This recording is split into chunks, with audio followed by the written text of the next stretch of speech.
Bienvenue sur Caribéenne et Scientifique. Je m'appelle Maïli, je suis une scientifique originaire de la Caraïbe dont l'objectif est de t'aider à évoluer vers la carrière qui te fait vibrer.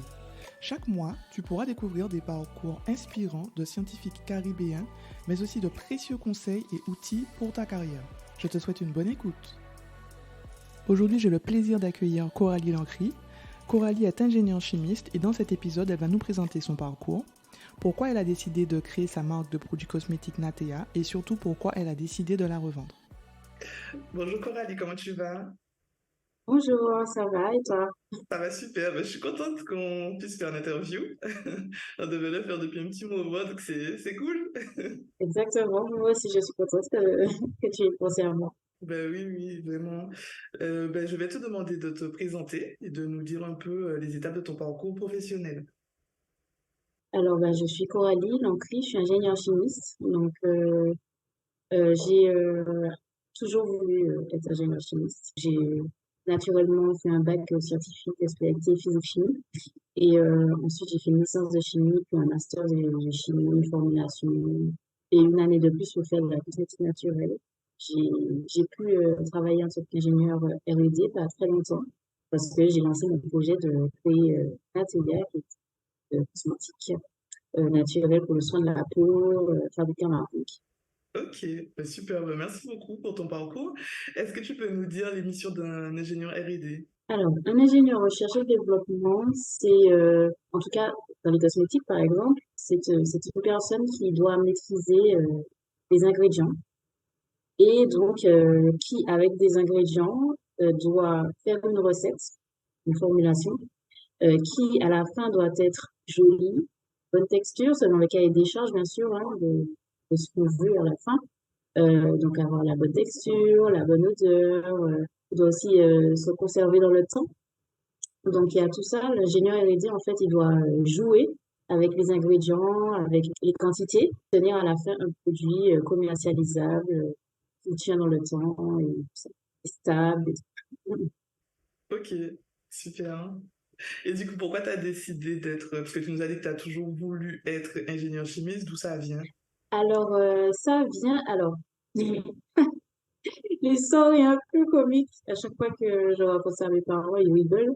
C'est en première, quand on a commencé à nous demander de faire nos choix. Non, est-ce que c'est en première terminale pour le post-bac? Et là, je me suis dit, bon, pour aller, il faut que tu, voilà, faut que tu trouves là. Et j'étais aux toilettes. Mhm. J'étais aux Ok. toilettes et dans les toilettes de mes parents, il y a un petit lavabo avec le petit, un gel lavant. Je l'ai pris instinctivement et j'ai retourné et je regardais les ingrédients. Et je me suis rendu compte que je faisais ça à chaque fois. Pourtant, c'est le même gel. Et en fait, je me suis rendu compte que à chaque fois que je prenais le gel et que je tournais pour regarder les ingrédients, je me disais, mais comment ils ont réussi avec ces trucs-là à faire ça? Et ça m'intriguait à chaque fois. Et je faisais ça aussi quand je brossais mes dents.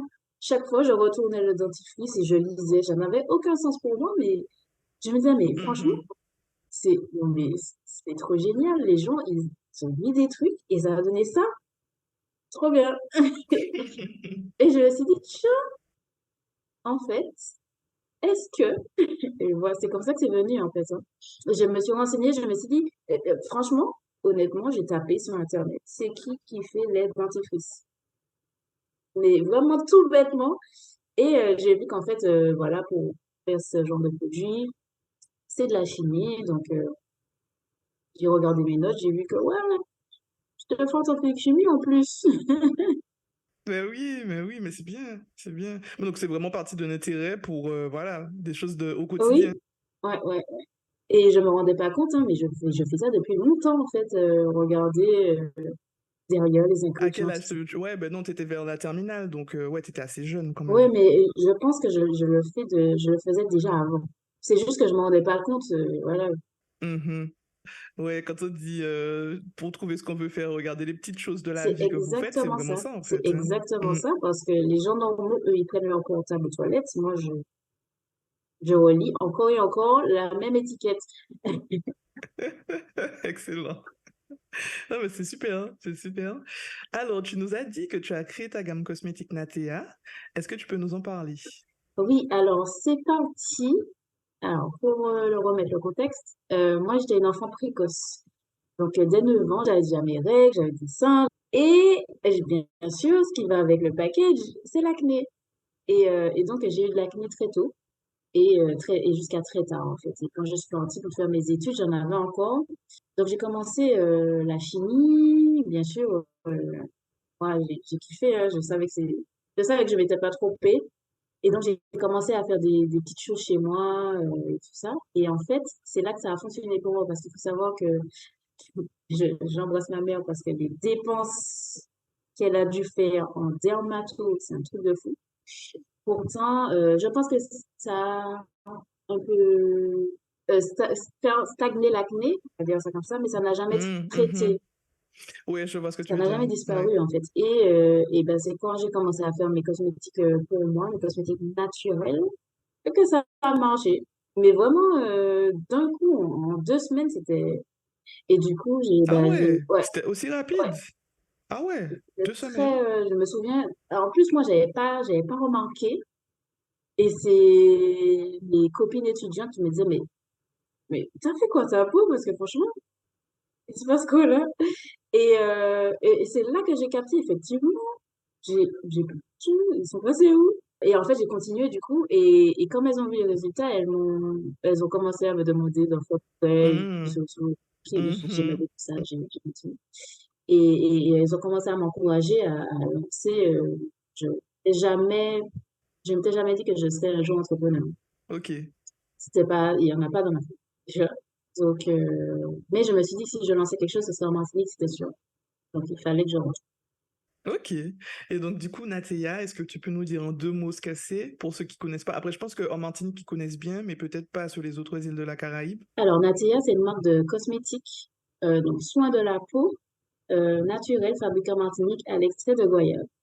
Donc, ce sont des soins, comme je disais, de la peau, donc tout ce qui est gel nettoyant, crème de jour, crème de soir, démaquillant, etc. Et donc, ce sont des formulations qui étaient entre 98 et 100% d'origine naturelle, avec des ingrédients choisis par mes soins. Donc, naturel, c'était très important pour moi. Et donc, à l'extrait de goya, j'avais envie de mettre en avant, en fait, les fruits de la Caraïbe. Mais justement, j'allais te demander pourquoi la goyave. Alors, la goyave, j'avais envie de me démarquer. J'avoue, j'avais envie d'un peu de sortir de ces fruits que finalement, en fait, des fruits de la Caraïbe, mais au final, les marques nationales aussi font appel à ces fruits-là, comme l'avocat, la mangue. C'était du vu et revu. Et moi, j'avais envie vraiment de faire découvrir d'autres fruits. Donc, j'ai eu la chance pour mon master 2, mon stage de fin d'études, de pouvoir être dans un labo qui faisait des études sur les fruits et les légumes locaux. Et c'est en faisant ce stage que j'ai aussi découvert que il y avait plein de fruits qui étaient très bien pour tout, hein. Mais pour la peau, la goyave était très bien parce que du coup, elle est très très riche en vitamine C et je sais pas. En fait, quand je le dis, c'est vrai que les gens sont surpris, mais la goyave est beaucoup plus riche en vitamine C que l'orange. Mais en fait, c'est un cliché, en fait, puisque tout le monde dit toujours l'orange, l'orange, mais c'est... Voilà. Mais totalement, Mm. totalement. D'ailleurs, on a d'autres fruits hein, qui sont plus riches que C'est ça, l'orange. c'est exactement. Et on se cantonne à l'orange, donc tout le monde te dit, ouais, le matin, prends ton orange, alors que tu peux C'est prendre d'autres clair, choses. exactement. Et non, mais c'est fou. Et moi, j'étais du coup étonnée. Et en fait, la vitamine C aide à réduire les taches, aide à réduire, enfin, aide aux soins de la peau, tout simplement. En faisant mes recherches, j'ai trouvé que, euh, notamment dans l'océan Pacifique, ils utilisaient beaucoup la goyave avant. Déjà sur leur peau directement pour prendre soin de leur peau, voilà, pour faire effet peau neuve, c'était déjà le soin ancestral. Je n'ai rien inventé, en fait. Mais oui, c'est vrai qu'il y a beaucoup de choses qui viennent d'avant, hein. faut juste les réutiliser, les clairement. repenser, les Et remettre au goût du jour aussi, parce que ils bon, avaient tout voilà. compris avant. C'est ça, exactement, on est d'accord, hein. Non, mais c'est super. Et du coup, comment tu t'y es prise pour créer ta gamme de produits cosmétiques? C'était quoi les grandes étapes, hein? Parce que je sais que voilà, tu t'as dû tâtonner, je pense que tu as dû faire des tests, etc. Mais les grandes étapes, on va dire, pour créer ta gamme. Déjà, ça a été de se fixer sur quel produit je veux dans ma gamme. Ensuite, euh, choisir les ingrédients. Ça, c'est compliqué parce que eh ben, j'ai été étonnée de voir qu'en Martinique, on faisait pas ça. Alors que les fruits viennent d'ici. Enfin, les fruits viennent de la Caraïbe et je n'ai pas trouvé de fournisseurs locaux. J'étais vraiment très déçue. Donc, j'ai dû, dans un premier temps, faire appel à des ingrédients qui venaient de France, mais j'ai eu la chance de trouver un laboratoire qui, lui, j'ai pu imposer, entre guillemets, l'origine des ingrédients. Donc, D'accord, ouais, ça c'est bien. Mm. Mais c'est vrai que c'est dommage quand même qu'il n'y ait pas enfin, en Martinique, en Guadeloupe, enfin, en tout cas enfin, peut-être qu'il y a dans les autres îles de la Caraïbe et qu'on ne sait pas, mais en tout cas en Martinique et en Guadeloupe, c'est dommage qu'on puisse pas avoir des matières premières comme ça pour parce que il y en a quand même. c'est même pas dommage. Je trouve ça très Ouais, c'est pas choquant et normal. Mm, oui, surprenant. c'est vrai. C'est fou comment les fruits viennent d'ici, là, je comprends pas. C'est Et clair, ça n'a pas de sens. ouais, ça n'a pas de sens. Mais heureusement, aujourd'hui, il y a de plus en plus de laboratoires qui D'initiative, ouais, émergent. de laboratoire. Oui. Ouais, je pense au laboratoire Valogétal en Guadeloupe. Il y a un laboratoire qui s'appelle Biostratège en Guyane. Elle fait des trucs vraiment géniaux, franchement. Et enfin, franchement, enfin. Mais en fait, moi, à cette époque, il n'y avait pas. Et donc, j'ai dû faire appel à un laboratoire là-bas. Donc, le choix des ingrédients était important. Et en fait, il faut savoir que, par exemple, je me disais, bon, je peux pas peut-être trouver dans la petite Caraïbe, mais la grande Caraïbe, comme le Brésil, etc., j'aurais pu trouver. Et en fait, j'ai trouvé, Mhm. mais ils n'ont pas Mhm. la même réglementation que nous. Donc, ce qu'ils appellent bio, c'est pas ce qu'on appelle bio. C'est ce que j'allais te dire. Ouais, exactement. Ouais. Parce qu'en fait, on se rend peut-être pas compte, mais on a quand même une force au niveau des réglementations qu'on a ici. Alors, c'est contraignant, c'est sûr, mais ça permet quand même d'assurer un produit sain pour la population, en fait. Parce que c'est pas du tout les mêmes, de ce que j'ai vu, c'est pas du tout les mêmes réglementations qu'il y a là-bas, hein. Même au niveau de ce qu'on consomme. C'est-à-dire que, bah, voilà, c'est ça, c'est les ingrédients. Donc, forcément, c'est soit on les consomme, soit on les utilise en produit cosmétique. Donc, Exactement. Leur réglementation n'est pas la même. La réglementation européenne, c'est la plus, on va dire, stricte, et c'est très bien. Parce que vraiment, je me souviens, j'ai demandé à une entreprise des échantillons. Moi, j'étais toute contente et j'ai commencé à faire mes essais avec jusqu'à ce que et je demande aussi la documentation qui va avec. Et quand j'ai vu, heureusement, je m'y connais, j'ai vu que non, pas du tout. C'est pas, enfin, pour eux, c'est naturel, mais c'est pas ça, naturel. c'est ça, exactement. Et comme tu dis, heureusement que tu t'y connais, parce que une personne qui n'est pas chimiste, pas forcément chimiste en tout cas, mais qui ne connaît pas les formules, parce que des fois tu peux ne pas être chimiste, mais être au courant des choses, ben, peut se tromper en fait et se dire ah ben bon, ce sont des produits bio, c'est écrit bio, donc c'est bon, je fais ma gamme avec. C'est chaud quand même, enfin, c'est Exactement. c'est C'est écrit dommage. bio quand même. C'est pour ça que je te Ouais. dis, ça apporte vraiment à confusion, donc c'est Mhm. problématique. Ouais, exact. Donc ça a été ça, un peu le choix des ingrédients qui a pris un peu plus de temps que ce que je pensais. Euh, donc après, c'est vraiment, comme tu disais, faire les formules, tout ça. Ça aussi, ça prend du temps. Ça m'a pris plus d'un an pour stabiliser ma formule. Euh, mais je voulais vraiment être sûre que dans le temps, on me ramène pas le produit en me disant, ah, ça s'est déphasé. Donc voilà, j'étais assez stricte avec moi-même sur ça. Donc, ça a été ça. Et ensuite, aussi, ce qui prend du temps, c'est quand tu as finalisé le produit, il faut l'envoyer dans des laboratoires agréés. Donc, il n'y en a pas ici, tu l'envoies là-bas, tu leur envoies des échantillons et eux, ils font des tests. Donc, tests de conservation, des tests enfin, irritation cutanée, oculaire, etc. Et c'est eux qui te disent si ton produit peut être mis sur le marché. C'est eux aussi qui te disent la date qu'il faudra indiquer sur le produit parce qu'il y a des produits, enfin, peut-être, c'est pas toujours qu'on regarde ce petit logo, mais c'est indiqué combien de temps après ouverture, on peut l'utiliser et ça, c'est eux. Et donc, ça, non seulement c'est un coût, mais en plus, ça prend du temps parce qu'ils font des tests sur 3 mois, 6 mois, des fois un an. Donc, ouais. Ok, ben super. Et donc, tu nous as dit que tu avais plusieurs produits. Est-ce qu'il y en a un qui a particulièrement mieux marché que les autres, ou est-ce que ta gamme, elle était assez homogène en termes de rentabilité? J'avais 2 best-sellers. Dans un premier temps, j'ai sorti 4 produits. J'avais 2 best-sellers, le gel nettoyant et la crème. Enfin, vraiment, je ne saurais pas dire lequel qui, a, qui s'est le plus vendu. J'aurais presque tendance à dire le gel nettoyant parce que c'était un gel nettoyant qui régulait le sébum.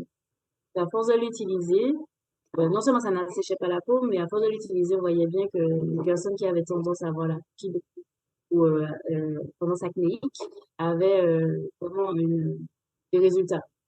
Après, j'ai sorti une huile et là, et là, c'est elle qui a dépassé tout le monde. C'était en fait un complexe d'huile, de plusieurs huiles bio, 100%, Ok. et parfumées, donc, et parfumées avec des parfums naturels. Ça sentait très bon et on pouvait l'utiliser sur les cheveux, sur le visage, sur le Ah ben corps. oui, ouais, j'aime bien les produits comme ça, un peu tout usage qu'on peut mettre sur les cheveux, le Exactement, visage, le corps, c'est super. Mm. exactement. Et du coup, et j'avais choisi des huiles qui avaient aussi un indice solaire. Donc, c'est une huile qu'on peut également mettre quand on était exposé au soleil pour être protégé. Ah ouais, plusieurs utilisations, donc c'est normal. T'as Clairement. bien choisi, t'as bien créé ton produit. Ouais. Après, j'avais aussi cette démarche de créer des produits 2 ans en un, 3 ans en un. Mhm, Euh, oui, je trouve que c'est bien. tous Mm. parce que pour plusieurs raisons, déjà au niveau écologique, mais même quand on n'est pas, quand on n'a pas ce petit voilà, désir de protéger la planète, ne serait-ce que pour le porte-monnaie. Et puis, enfin, moi, j'avoue, je déteste avoir 10 000 produits là, parce que moi, j'aime pas le gaspillage. Donc, je me sens obligée de finir le produit finalement qui ne me va pas, machin, bon, bref. J'avais vraiment à cœur de faire des produits 2 ans en un, 3 ans en un. Ce qu'on m'a déconseillé d'ailleurs, parce que plus tu fais des produits dans une gamme, plus tu as des choses à vendre, et normalement, tu chiffre d'affaires, Oui, mais mais si c'est pour vendre, bof, hein. Donc moi, je trouve que ta stratégie a été très bien, hein. Enfin, en tout cas, moi, ça me parle. Après, peut-être que ça parle pas à tout le monde, mais je trouve que c'est très bien. Mm. Ok, ben, alors, je sais que tu as vendu ta marque. Est-ce que tu peux nous en parler?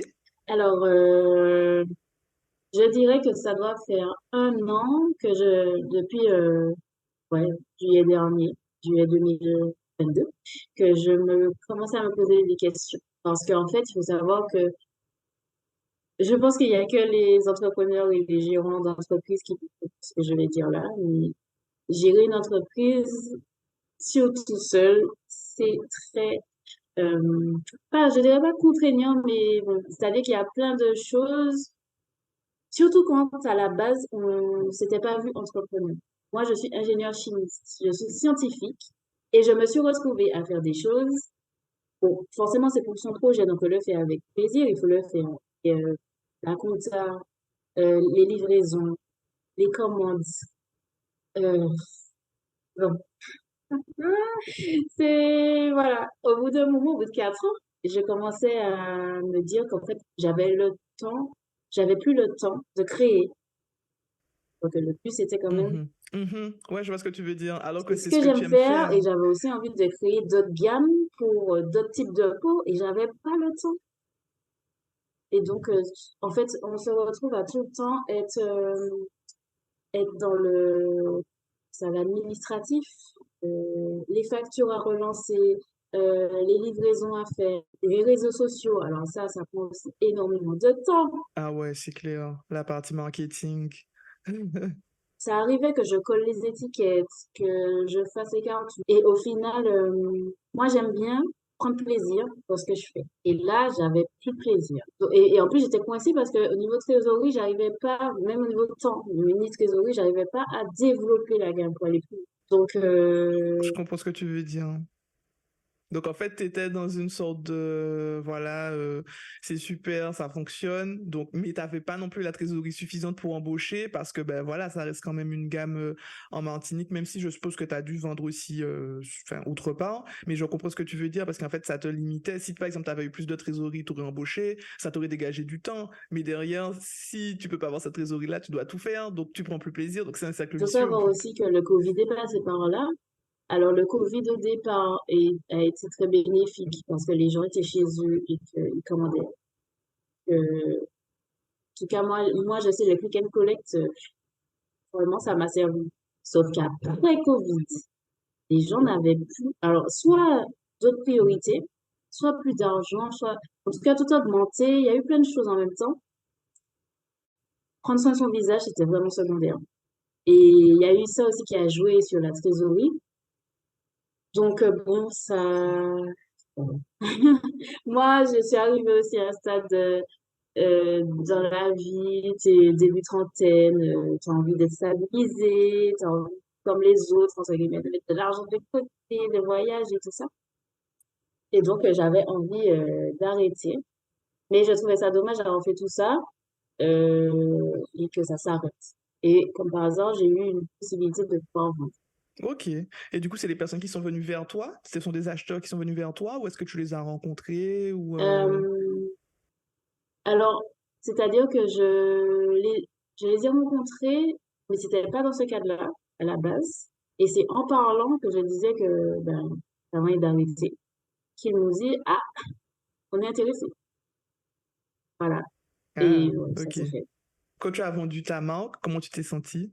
Quels étaient tes ressentis, on va dire, émotionnels? Alors, moi, je suis très réfléchie comme personne. Avant de faire quelque chose, je déteste regretter. Donc, je réfléchis. Une fois que j'ai pris ma décision, j'ai pris ma décision. Sauf que ce que j'ai ressenti n'était pas avec moi-même, c'était envers enfin, le regard des autres. Euh, j'osais pas dire, j'osais pas dire au début que j'avais vendu parce que les réactions, en fait, t'as vendu, Ouais, mais pourquoi t'as ouais, fait, ouais, ouais. tu Les vois? gens comprennent pas forcément. Mm. Ils auraient pas compris que j'ai fait tout ça d'efforts et tout, et j'ai vendu au final. Et ça m'a pris bien un mois, voire 2 mois, je crois, pour l'annoncer, jusqu'à ce que euh, j'en parle à une copine, je, oui, une copine, Lorraine, si tu m'écoutes, qui me dit, franchement, moi, c'est le rêve de ma vie, de Ouais. monter des entreprises et de les vendre. C'est ce que Et en j'allais fait, te c'est là que dire. j'ai eu Mais un oui, déclic. Je me suis dit, mais c'est une c'est ce que fierté j'allais un te peu. dire. Mais oui, c'est ce que j'allais te dire. En fait, il y a beaucoup de personnes qui font ça, qui créent des boîtes, qui les revendent parce que justement, ben, c'est comme ça qu'ils s'enrichissent aussi, hein, tout simplement. Parce que en fait, il y a des personnes aussi qui sont très challenge. Donc, une fois qu'ils ont réalisé leur challenge, ils passent à autre chose parce que ça les ennuie. Donc, en fait, dans ton cas, ça t'ennuyait pas, tu avais d'autres objectifs, mais ça se comprend. Enfin, en tout cas, voilà. Voilà. C'est vraiment quand j'ai pris conscience de, mais en fait, c'est Hmm, une fierté. c'est clair. Mais qu'est-ce que tu Ben oui, fais? Et honte de quoi? Je comprends. tout à fait. Mais Que oui. là, Ben, ça j'ai montre que pu ça le fonctionne dire. assez pour être intéressant C'est pour des ça. acheteurs. Donc déjà, rien que ça, Exact. c'est une grosse fierté. Voilà. Voilà. Mm. Du coup, ah là là. Après, ça C'est allait fou, mieux. des fois, le cerveau. Non, mais c'est vrai, c'est vrai. Mm. Mais après, je pense que c'est parce que t'as tellement bossé pour ta marque, t'as donné tellement d'efforts que forcément, ça a dû quand même te faire un petit coup, même si oui, ben, t'avais choisi et t'avais réfléchi ce que tu faisais, quoi. Donc, je comprends. Ouais, oui, forcément. Mais c'était au tout début. Au début, tu te dis, mais non, c'est ton bébé, Ouais. tu peux pas, machin. Mais en fait, franchement, dans ma vie, moi, j'essaie vraiment de mettre en priorité ma paix mentale. Et quand je vois la sonnette d'alarme, je suis très... Je suis pas quelqu'un qui reste dans les trucs où je suis mal à l'aise, tout ça, parce que les gens vont dire, parce que ci, parce que ça. J'ai fait voilà, une conversation avec moi-même, vas-y, Non, mais oui, oui. discutons.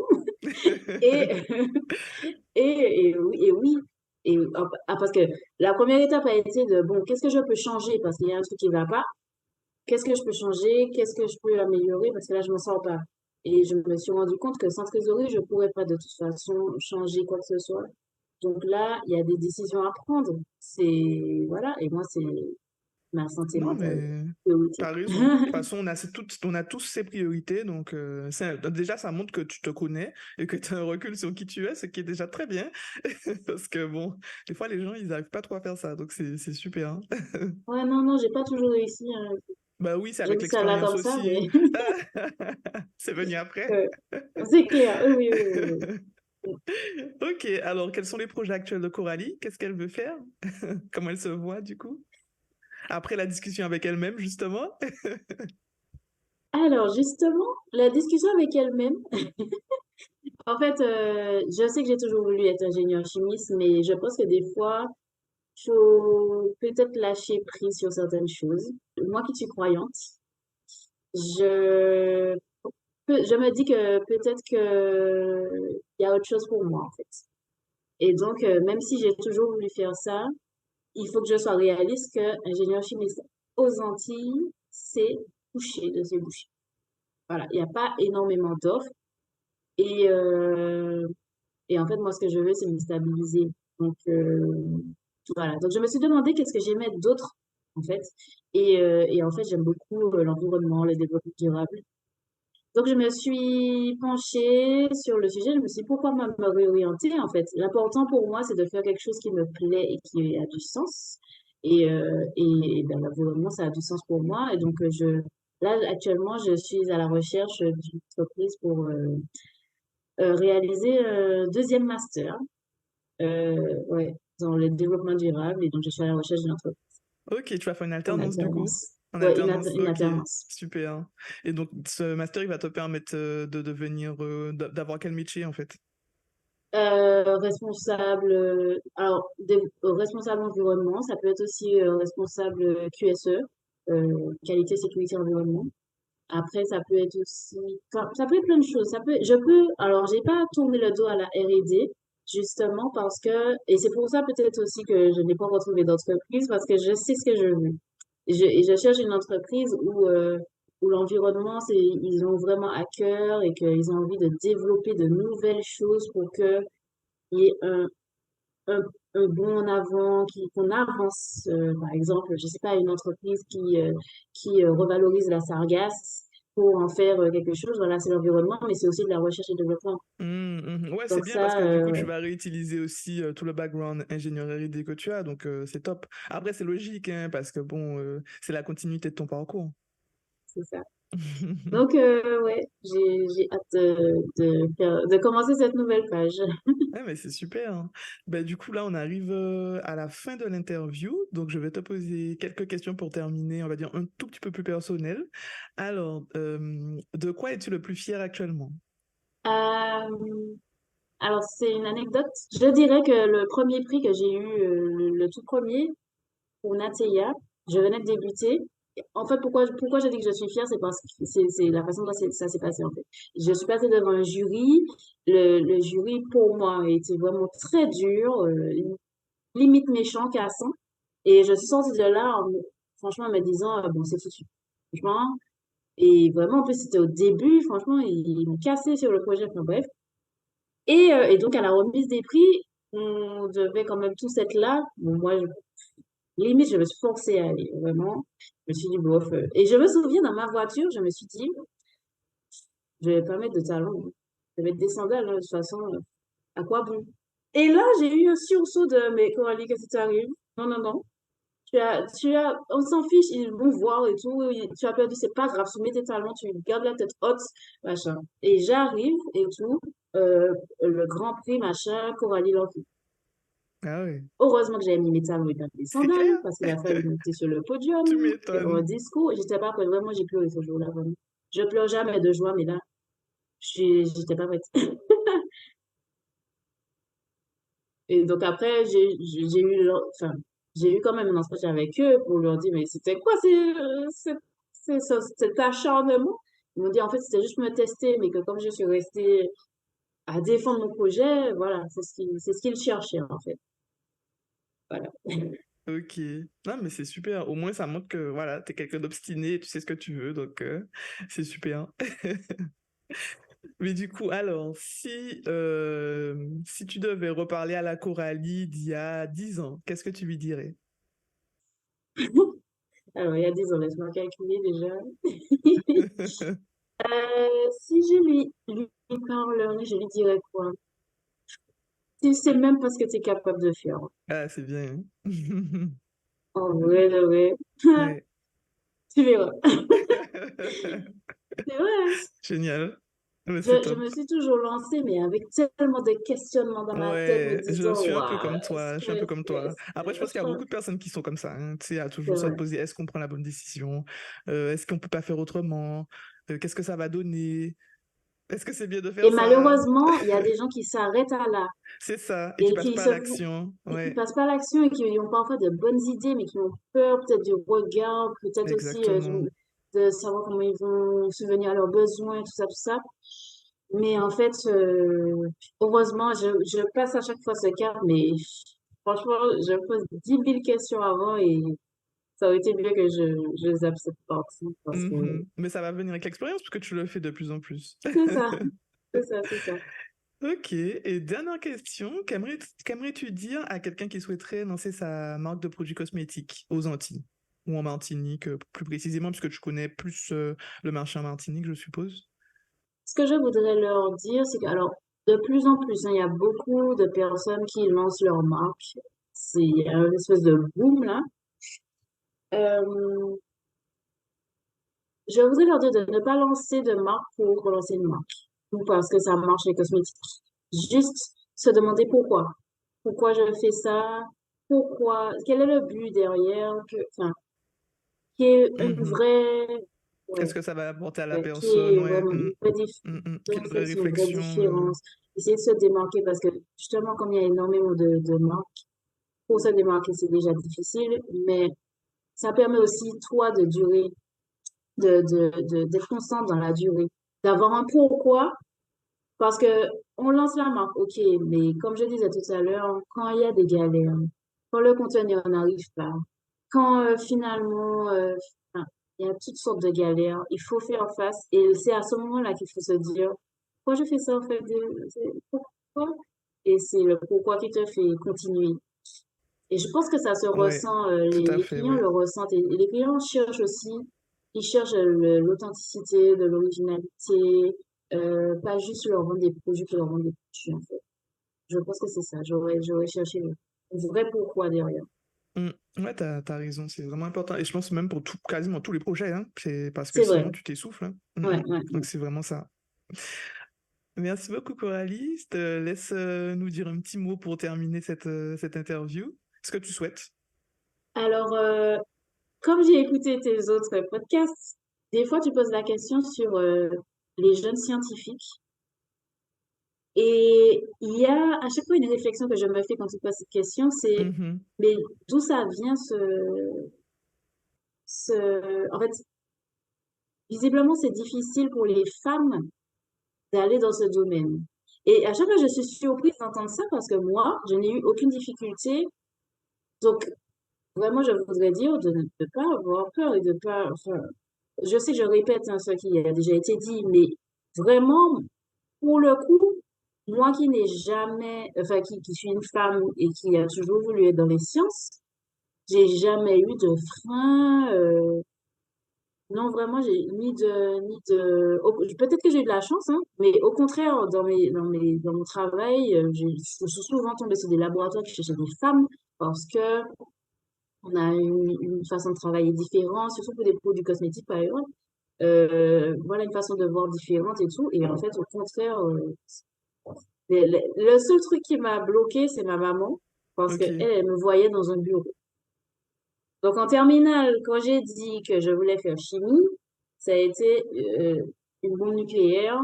Elle pensait trop que j'allais faire quelque chose dans un bureau et elle n'était pas prête. Mais sinon, non, vraiment, je me demande même, alors peut-être que je parle sans savoir, mais je me demande vraiment s'il y a des difficultés pour une femme d'être scientifique. Je me Mhm. pose la question parce que moi, j'ai vraiment pas connu ça. Ouais, Et mais je pense même s'il y que... en a, Mhm. Je pense que ça dépend du domaine.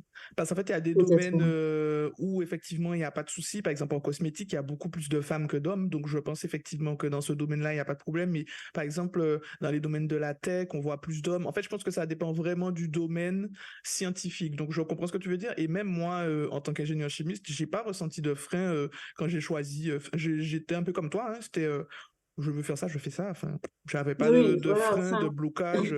Mais c'est vrai qu'on voit beaucoup, beaucoup de jeunes filles qui ne font pas de science parce qu'elles se disent, mais est-ce que je peux faire ça? Est-ce que je peux faire ci? Donc, je pense que La ça dépend réponse vraiment est du oui. domaine. C'est clair, la réponse est vraiment oui. Donc, ben, merci beaucoup, hein, Coralie, pour cette interview. C'était vraiment super. Merci pour ta franchise. Merci de nous avoir présenté ton parcours et de nous avoir vraiment donné ben, toute ton expérience, tout ce que tu as pu obtenir de Natia, de ce que tu souhaites faire maintenant. C'était vraiment super. Et je te dis à bientôt. Ok, merci beaucoup. Merci d'avoir écouté cet épisode. J'espère qu'il t'a plu. N'hésite pas à le partager ou à laisser un commentaire sur la plateforme de ton choix. À très vite.